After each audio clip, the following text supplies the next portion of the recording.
Қошқар, осы зат есім дегеніміз не екен?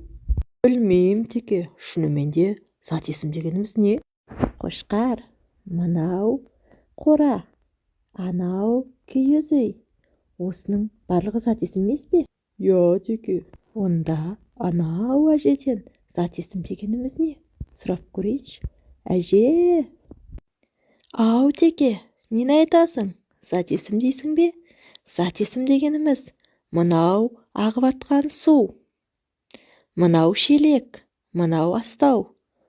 Сен ішіп атқан суда. Қой, келе ғой, қой да зат есім.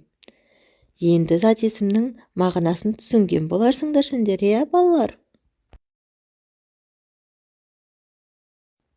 Қой, мен зат есімді әбден түсініп алдым. Зат есім дегеніміз оңай екен ғой. Уф, рахат болды. Ай, қой, қайда бара жатырсың? Қой, тоқта деймін, мен де бірге барам. Мен де бірге зат есімді іздеймін.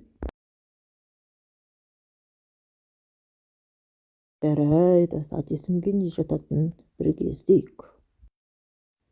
Мен зат есімді әбден түсіндім.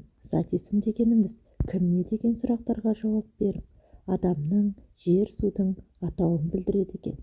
Зат есімге жер, от, су деген сөздер жатады. Бәрекелді ғой.